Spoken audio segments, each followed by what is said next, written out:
சென்னைக்குள் ஓடும் அடையாறு, கூவம் ஆறுகள் மற்றும் ஆங்காங்கே ஓடும் கால்வாய்களால் உற்பத்தியாகும் கொசுக்களால் டெங்கு, மலேரியா, சிக்கன்குனியா உள்ளிட்ட பல ஆபத்தான நோய்கள் மாநகர மக்களை தாக்குகின்றன. ஆனால் கொசுக்களின் வகைகளை கண்டறிந்து சிகிச்சை அளிக்க எந்தவித ஆய்வக வசதியும் இல்லை. இதுகுறித்த செய்தி தொகுப்பை பார்க்கலாம்.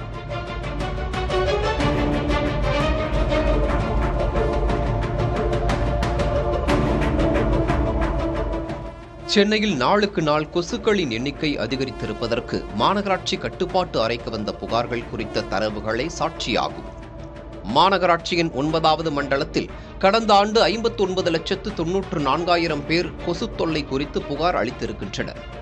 நடப்பாண்டு ஜனவரி மாதம் வரை 9வது மண்டலத்தில் இருந்து 66,483 பேர் புகார் தெரிவித்துள்ளனர்.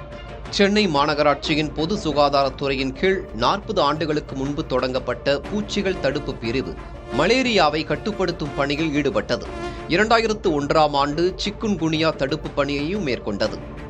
ஆனால் கொசுக்கள் தொடர்பான ஆய்வுகளை மேற்கொள்ள கொசுக்களின் ஹாட்ஸ்பாட்டான சென்னையில் ஆய்வகம் ஏதும் இல்லை.